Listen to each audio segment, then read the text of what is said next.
ದುಃಖ ದೂರ ಆಗುತ್ತೆ, ಪಾಪ ಕರ್ಮಗಳನ್ನ ದೂರ ಮಾಡಿಕೊಂಡು ನಾನಾಯ್ತು, ನನ್ನ ಮನೆ ಆಯ್ತು, ನನ್ನ ಕುಟುಂಬ ಆಯ್ತು, ನನ್ನ ಸಂಪಾದನೆ ಆಯ್ತು, ನನ್ನ ಹಣ ವೃದ್ಧಿ ಮಾಡ್ಕೊಂಡು ನನ್ನ ಆಸ್ತಿಯನ್ನ ಗಳಿಸ್ಕೊಂಡು ಸುಖವಾಗಿರ್ತೀನಿ ಅನ್ನುವಂಥದ್ದು. ಪರೋಪಕಾರ, ಹೆಚ್ಚು ಪುಣ್ಯ ಕಾರ್ಯಗಳನ್ನ ಮಾಡ್ತೀರಾ, ದಾನ ಧರ್ಮಗಳನ್ನ ಮಾಡ್ತೀರಾ, ಆರೋಗ್ಯ ದೃಢ ಆಗುತ್ತೆ, ಆರೋಗ್ಯದಲ್ಲಿ ಬಲ ಸಿಗುತ್ತೆ. ಆದ್ರೆ ಮೋಸ ಹೋಗ್ಬಾರ್ದು, ಅದು ಬಹಳ ಮುಖ್ಯ. ಮೋಸ ಹೋಗುವ ಸಾಧ್ಯತೆ ಇರುತ್ತೆ.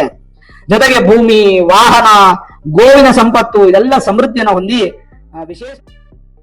ಮೀನರಾಶಿ ಗುರು ಗೋಚಾರ ಫಲ ಹೇಗಿದೆ ಅನ್ನುವಂಥದ್ದನ್ನ ಈ ವಿಡಿಯೋನ ನೋಡೋಣ. ವೀಕ್ಷಕರೇ, ಕಾಲನೇ ಹಾಗೆ. ಕಾಲದಷ್ಟು ಬುದ್ಧಿವಂತಿಕೆ ಬೇರೆ ಯಾವುದಕ್ಕೂ ಇಲ್ಲ. ಕಾಲೋ ಜಗದ್ಭಕ್ಷಕ ಅಂತ ಒಂದು ವಾಕ್ಯ ಬರುತ್ತೆ. ಮೇಲತ್ತದವನು ಕೆಳಗಿಳಿಲೇಬೇಕು, ಕೆಳಗಿಳಿದವನು ತಿರ್ಗಾ ಮೇಲತ್ತಲೇಬೇಕು. ಇದು ಬ್ರಹ್ಮಾಂಡ. ಮೇಲಕ್ಕೆ ಹೋದವನು ಕೆಳಗೆ ಬರಲೇಬೇಕು ಅನ್ನುವಂಥದ್ದನ್ನ ನಮ್ಮ ಹಿರಿಯರು ನಮಗೆ ಹೇಳಿಕೊಟ್ಟಂತ ಒಂದು ದಾರಿ. ಸುಮಾರು 2.5-3 ವರ್ಷಗಳಿಂದ ಮೀನರಾಶಿಯವರಿಗೆ ಅತ್ಯಂತ ಕೆಟ್ಟ ಸಮಯವನ್ನ ಕಂಡಿದ್ದಂಥದ್ದು. ಸುಮಾರು 3 ವರ್ಷಗಳಿಂದ. ಅದೇ ಈ ಸಂದರ್ಭ ಇದೆಯಲ್ಲ, ಈ ಗುರು ಗೋಚಾರ ಫಲ, ಮೀನರಾಶಿಯವರಿಗೆ ಜನ್ಮ ಶನಿ ಪ್ರಭಾವ ನಡೀತಾ ಇದೆ, ಇಲ್ಲ ಅಂತ ಹೇಳಿಲ್ಲ. ನಿಮ್ದೇ ರಾಶಿಯಲ್ಲಿ ಶನಿ ಕುತ್ಕೊಂಡಿದ್ದಾರೆ, 7.5 ನಡೀತಾ ಇದೆ, ಜನ್ಮ ಶನಿ ಇದೆ. ಜನ್ಮ ಶನಿಯಲ್ಲಿ ಪ್ರಾಬ್ಲಮ್ಸ್ ಬರುವಂತದ್ದು ಸಹಜ, ಇದೆಲ್ಲ ಒಪ್ಕೊಳ್ತೇನೆ ನಾನು. ಆದ್ರೆ ನಿಮ್ಮ ಮೂಲ ಜಾತಕವನ್ನ ನೋಡ್ಕೊಳ್ಳಿ. ಅದ್ರಲ್ಲಿ ಏನಾದ್ರು ಶನಿ ನಿಮ್ಗೆ ಉಚ್ಚ ಸ್ಥಾನದಲ್ಲೋ ಅಥವಾ ಸ್ವಂತ ಮನೆಯಲ್ಲೋ ಅಥವಾ ಮಿತ್ರನ ಮನೆಯಲ್ಲೋ ಈ ತರ ಇಟ್ಬಿಟ್ರೆ ಏನೋ ಪ್ರಾಬ್ಲಮೇ ಇಲ್ಲ. ಶನಿಯಿಂದ ನಿಮ್ಗೆ ಅಭ್ಯಂತರ ಸಮಸ್ಯೆಗಳಾಗೋದೇ ಇಲ್ಲ. ಮರ್ತು ಬಿಡೋಣ ನಾವು ಶನಿ ಬಗ್ಗೆ. ಅದಕ್ಕೆ ನಿಮ್ ಮೂಲ ಜಾತಕ ತೋರಿಸ್ಕೊಳ್ಳಿ, ಏನಾದ್ರು ಸುಲಭ ಪರಿಹಾರ ಮಾಡ್ಕೊಳ್ಳಿ, ಒಳ್ಳೆ ನುರಿತ ಜ್ಯೋತಿಷರನ್ನ ಭೇಟಿ ಮಾಡಿ. ಬಟ್ ನಾವು ಗುರು ಬಗ್ಗೆ ಮಾತಾಡೋದಾದ್ರೆ, ಗುರು ಬಂದು ಪೂರ್ವ ಪುಣ್ಯ ಸ್ಥಾನಕ್ಕೆ ಬಂದು ಕೂರ್ತಾ ಇದ್ದಾರೆ 2ನೇ ತಾರೀಕು ಜೂನ್ ತಿಂಗಳು 2026ಕ್ಕೆ. ಅಲ್ಲಿನ ಒಟ್ಟು 379 ದಿನಗಳು ಅಂದ್ರೆ 2027 ಜೂನ್ 15ನೇ ತಾರೀಕಿನವರೆಗೂ ಸತತ 1 ವರ್ಷಗಳ ಕಾಲಕ್ಕೆ ಗುರು ಅತ್ಯಂತ ಬಲಿಷ್ಠವಾದ ಸ್ಥಾನ, ಪೂರ್ವ ಪುಣ್ಯ ಪಂಚಮ ಸ್ಥಾನ. 5ನೇ ಮನೆಯನ್ನ ನಾವು ಹಿಂದಿನ ಜನ್ಮದಲ್ಲಿ ಮಾಡಿರ್ತಕ್ಕಂಥ ಪುಣ್ಯವನ್ನ ಅನುಭವಿಸುವಂತಹ ಸ್ಥಾನ, ಸಂತಾನ ಸ್ಥಾನ, ವಂಶಾಭಿವೃದ್ಧಿ, ಜೊತೆಗೆ ಎಷ್ಟೆಷ್ಟು ಯೋಗಗಳು ನಮ್ಮ ಜಾತಕದಲ್ಲಿರುತ್ತೋ ಆ ಯೋಗಗಳನ್ನೆಲ್ಲ ಅನುಭವಿಸುವಂತಹ ಸಮಯ 5ನೇ ಮನೆ.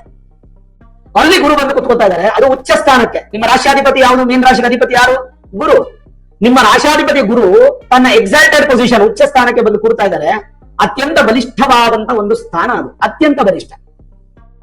ಯಾಕೆ ಬಲಿಷ್ಠ ಅಂದ್ರೆ, ಈಗ 7ನೇ ಮನೆಗೆ ಬಂದ್ರು ಗುರುಬಲ ಇರುತ್ತೆ, 9ನೇ ಮನೆಗೆ ಬಂದ್ರು ಗುರುಬಲ ಇರುತ್ತೆ, 11ನೇ ಮನೆಗೆ ಬಂದ್ರು ಗುರುಬಲ ಇರುತ್ತೆ, 2ನೇ ಮನೆಗೆ ಬಂದ್ರು ಗುರುಬಲ ಇರುತ್ತೆ. ಆದ್ರೆ ಉಚ್ಚ ಸ್ಥಾನ ಆಗೋದಿಲ್ಲ. ಉಚ್ಚ ಸ್ಥಾನ ಅಂತಂದ್ರೆ ಅದು ಖಂಡಿತ 5ನೇ ಮನೆ ಮಾತ್ರ ಮೀನರಾಶಿಯವರಿಗೆ. ಅಂತಹ ಸ್ಥಾನಕ್ಕೆ ಬರುವಂತಹ ಗುರು ನಿಮ್ಮ ರಾಶ್ಯಾಧಿಪತಿ 100% ಆದ್ರೆ 100% ಫಲವನ್ನು ಕೊಡ್ತಾರೆ. ಯಾಕಂದ್ರೆ ಗುರು ಬಂದು ಧನಕಾರಕ. ಹಣದ ವಿಚಾರದಲ್ಲಿ ನಿಮಗೆ ಹಿನ್ನಡೆನೇ ಇಲ್ಲ, ಅನುಕೂಲಗಳು, ಚೆನ್ನಾಗಿ ಸಂಪಾದನೆ, ಒಳ್ಳೆಯ ಅಭಿವೃದ್ಧಿ, ಒಳ್ಳೆಯ ಸನ್ಮಾನ, ಮಾರ್ಗಸೂಚಿ, ಮನೆ ಕಟ್ಟೋದೇನು, ಗೃಹ ಪ್ರವೇಶ ಮಾಡೋದೇನು, ಭೂಮಿ ಖರೀದಿ ಮಾಡೋದೇನು, ಫಿನಾನ್ಷಿಯಲ್ ಸೆಟ್ಲ್ ಆಗೋದೇನು, ಪ್ರತಿಯೊಬ್ಬ ಮೀನರಾಶಿಯವರೆಗೂ ಗುರು ಕೂಡ ಬಹಳ ಬಹಳ ಬಹಳ ಅನುಕೂಲ ಮಾಡ್ತಾರೆ. ಗ್ರಹ ಸ್ಥಿತಿಗಳ ಬದಲಾವಣೆ ಗ್ರಂಥ ಏನ್ ಹೇಳುತ್ತೆ ನಾವು ಅದನ್ನ ನೋಡೋಣ. ಸುಮ್ಮನೆ ಬಾಯಿ ಮಾತಲ್ಲಿ ಹೇಳೋದಲ್ಲ, ಗ್ರಂಥದ ಆ ಅನುಸಾರದ ಮೇಲೆ ಹೇಳುವಂತದ್ದು ಏನು? ಪುತ್ರಾತ್ ದೇವ ಮಹೀ ಪುಷ್ಪ ಪಿತೃಧನಿ ಪುಣ್ಯಾನಿ ಸಂಚಿಂತಯೇ ಪ್ರಜ್ಞಾ ಪ್ರತಿಭಾ ಮೇಧಾ ವಿವೇಕ ಶಕ್ತಿ ಪುರಾತನಂ ಪುಣ್ಯಂ ಮಂತ್ರ ಮಾತೃ ತನೂಜಾ ಪಂಚಮಾಭಾತ್ ಸೌ ಮನಸ್ಯಪಿ ಚಿಂತ್ಯಂ. ಸ್ತೋತ್ರ ಎಷ್ಟು ಚೆನ್ನಾಗಿ ಹೇಳುತ್ತೆ. 5ನೇ ಮನೆಯಲ್ಲಿ ಗುರು ಇದ್ರೆ ಹೇಳುತ್ತೆ ಎನ್ನುವಂತೆ, ಪಂಚಮದಲ್ಲಿ ಗುರು ಇದ್ರೆ ಒಳ್ಳೆಯ ಸಂತಾನಾಭಿವೃದ್ಧಿ, ಧಾರ್ಮಿಕರಾಗ್ತೀರಾ, ಪುಣ್ಯಕ್ಷೇತ್ರಗಳ ದರ್ಶನ ಮಾಡ್ತೀರಾ, ಕುಟುಂಬ ಸೌಖ್ಯ ಅನ್ನುವಂಥದ್ದು ವೃದ್ಧಿ ಆಗುತ್ತೆ, ಕುಟುಂಬ ಭದ್ರ ವೃದ್ಧಿ ಆಗುತ್ತೆ, ಪೂರ್ವ ಪುಣ್ಯಗಳು ಅಭಿವೃದ್ಧಿ ಆಗುತ್ತೆ. ಮಾನಸ ಸಾಗರಿ ಗ್ರಂಥದಲ್ಲಿ ಹೇಳುತ್ತೆ, ಸರ್ವ ಪೂಜಿತರು, ಅದೃಷ್ಟವಂತರು, ಶಾಸ್ತ್ರ ಹಾಗೂ ದೇವತಾರಾಧನೆಯನ್ನ ಪ್ರಸಿದ್ಧಿ ಹೊಂದುವಂತವರು, ನಿರ್ಮಲ ಬುದ್ಧಿ, ಮಂತ್ರ ಸಿದ್ಧಿ ಉಳ್ಳವರಾಗಿ ಯಥೇಚ್ಛವಾದಂತಹ ಸುಖ ಸಂತೋಷವನ್ನ ಪಡೆಯುವಂತವರಾಗ್ತೀರಾ. ಜೊತೆಗೆ ನಿಮ್ ರಾಶ್ಯಾಧಿಪತಿ ಗುರು ಪಂಚಮದಲ್ಲಿದ್ರೆ ಅದೊಂದು ಫಲ ಇರುತ್ತೆ. ರಾಶ್ಯಾಧಿಪತಿಯು ಪಂಚಮದಲ್ಲಿದ್ರೆ ಸುತ ಸೌಖ್ಯಂಚ ಮಧ್ಯಮಂ ಪ್ರಥಮ ಪತ್ಯನಾಶ ಸ್ಯಾತ್ ಎನ್ನುವಂತೆ ಸಂತಾನದಲ್ಲಿ ಅಲ್ಪ ಕ್ಲೇಶ ಆದ್ರೂ ಕೂಡ ಪರಿಪೂರ್ಣ ಸಂತಾನ ಅಭಿವೃದ್ಧಿ ಆಗುತ್ತೆ, ದುಃಖ ದೂರ ಆಗುತ್ತೆ, ಪಾಪ ಕರ್ಮಗಳನ್ನ ದೂರ ಮಾಡಿಕೊಂಡು ನಾನಾಯ್ತು, ನನ್ನ ಮನೆ ಆಯ್ತು, ನನ್ನ ಕುಟುಂಬ ಆಯ್ತು, ನನ್ನ ಸಂಪಾದನೆ ಆಯ್ತು, ನನ್ನ ಹಣ ವೃದ್ಧಿ ಮಾಡ್ಕೊಂಡು ನನ್ನ ಆಸ್ತಿಯನ್ನ ಗಳಿಸ್ಕೊಂಡು ಸುಖವಾಗಿರ್ತೀನಿ ಅನ್ನುವಂಥದ್ದು. ಪರೋಪಕಾರ, ಹೆಚ್ಚು ಪುಣ್ಯ ಕಾರ್ಯಗಳನ್ನ ಮಾಡ್ತೀರಾ, ದಾನ ಧರ್ಮಗಳನ್ನ ಮಾಡ್ತೀರಾ, ಆರೋಗ್ಯ ದೃಢ ಆಗುತ್ತೆ, ಆರೋಗ್ಯದಲ್ಲಿ ಬಲ ಸಿಗುತ್ತೆ. ಆದ್ರೆ ಮೋಸ ಹೋಗ್ಬಾರ್ದು, ಅದು ಬಹಳ ಮುಖ್ಯ. ಮೋಸ ಹೋಗುವ ಸಾಧ್ಯತೆ ಇರುತ್ತೆ. ಜೊತೆಗೆ ಭೂಮಿ, ವಾಹನ, ಗೋವಿನ ಸಂಪತ್ತು ಇದೆಲ್ಲ ಸಮೃದ್ಧಿಯನ್ನು ಹೊಂದಿ ವಿಶೇಷವಾಗಿ ತಾಯಿಯ ಆಶೀರ್ವಾದ, ಆಸ್ತಿಯನ್ನ ಗಳಿಸುವಂತಹ ಯೋಗ ಅನ್ನುವಂಥದ್ದು ಪ್ರಾಪ್ತಿಯಾಗುತ್ತೆ. ಇದಲ್ಲದೆ ದಶಮಾಧಿಪತಿ ಪಂಚಮದಲ್ಲಿದ್ರೆ ಏನು ಫಲ? 10ನೇ ಮನೆನ ದಶಮ ಸ್ಥಾನ ಅಂತೀವಿ. ದಶಮಾಧಿಪತಿ ಪಂಚಮದಲ್ಲಿದ್ರೆ ಏನು ಫಲ ಅನ್ನುವಂಥದ್ದು ನೋಡೋದಾದ್ರೆ ಅದು ವಿಶೇಷವಾಗಿರುತ್ತೆ. ದಶಮಾಧಿಪತಿಯು ಪಂಚಮದಲ್ಲಿದ್ದಾಗ ಇದೊಂದು ರಾಜಯೋಗ ಉಂಟಾಗುತ್ತದೆ. ಮಕ್ಕಳ ಮೂಲಕ ಉದ್ಯೋಗದಲ್ಲಿ ಅಭ್ಯುದಯ. ದಶಮಾಧಿಪತಿಯು ಪಂಚಮ ಸ್ಥಿತಿಯೇ ಶುಭಪ್ರದ. ವಿಶೇಷವಾಗಿ ಪುಣ್ಯಕರ್ಮಗಳ ಸಿದ್ಧಿ, ಮಕ್ಕಳಲ್ಲಿ ಒಂದು ಅಭಿವೃದ್ಧಿಯನ್ನ ಕಾಣಬಹುದು. ಸಂತಸ, ಕುಟುಂಬ ವೃದ್ಧಿಯಾಗಿ ಸಮಾಜ ಉಪಯೋಗಿ ಸಂಸ್ಥೆಗಳಲ್ಲಿ ಅಭಿವೃದ್ಧಿಯನ್ನು ಪಡ್ಕೊಂಡು 10 ಜನಕ್ಕೆ ಉದ್ಯೋಗ ಕೊಡುವಂತಹ ಯೋಗ, ಜೊತೆಗೆ ರೈತರಿಗೆ ಅಂತೂ ಅದ್ಭುತ. ಯಾರ್ಯಾರು ಹಸು ಕುರಿ ಕೋಳಿ ತರ ಸಾಗಣೆ ಮಾಡ್ತೀರಾ ತುಂಬಾ ಒಳ್ಳೇದು. ಕೆಟ್ಟ ಮನಸ್ಸು ದೂರವಾಗಿ ಉತ್ತಮವಾದಂತಹ ಸಹಾಯ ಮಾಡ್ತೀರಾ. ನಿಮ್ ಸುತ್ತು ಇರ್ತಕ್ಕಂಥವ್ರು ಯಾರನ್ನೂ ನೀವು ಕೈ ಬಿಡೋದಿಲ್ಲ. ಅಷ್ಟೊಂದು ಅದ್ಭುತವಾಗಿರುತ್ತೆ ಮೀನರಾಶಿಯವರಿಗೆ.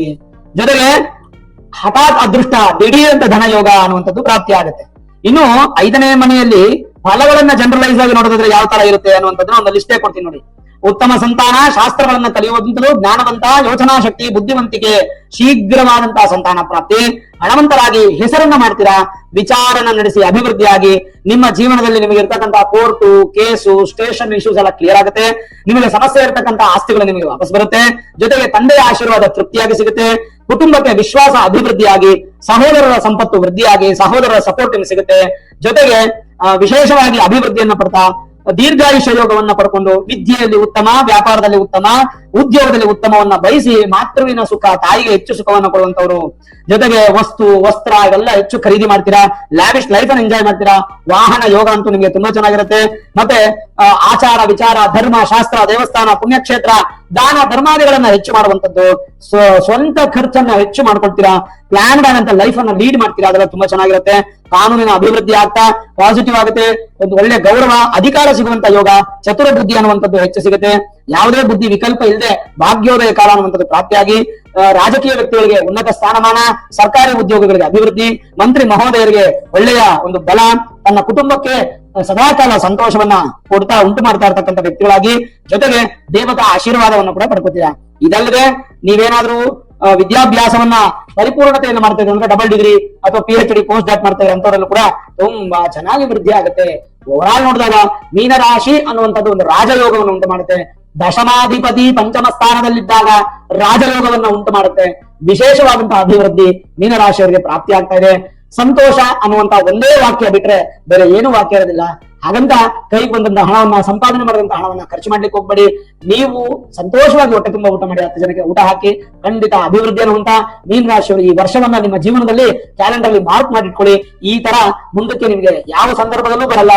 ಇದೇ ಅದ್ಭುತವಾದಂತಹ ಸಂದರ್ಭ ಅಂತ ನಾನು ಬಹಳ ಸಂತೋಷವಾಗಿ ಸ್ಪಷ್ಟವಾಗಿ ಈ ವಿಚಾರವನ್ನ ನಾನು ತಿಳಿಸ್ತಾ ಇದ್ದೀನಿ. ಗುರುಶಾಂತಿ ಮಹಾಯಾಗ ನೋಡಿ, ನಿಮ್ಮ ಊರಿನ ಸುತ್ತಮುತ್ತ ಎಲ್ಲಾದ್ರೂ ಗ್ರಾಮಗಳಲ್ಲೋ ಸಿಟಿಯಲ್ಲೋ ಎಲ್ಲಾದ್ರೂ ದೇವಸ್ಥಾನದಲ್ಲಿ ಜೂನ್ 2ನೇ ತಾರೀಕು ಗುರುಶಾಂತಿ ಮಹಾಯಾಗಗಳನ್ನ ಮಾಡ್ತಾ ಇರ್ತಾರೆ.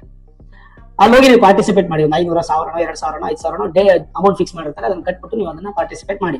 ನೋಡಿದ್ರೆ ವೀಕ್ಷಕರೇ, ಮೀನರಾಶಿಯವರ ಗುರು ಗೋಚಾರ ಫಲದ ಸಂಪೂರ್ಣ ವಿಡಿಯೋ.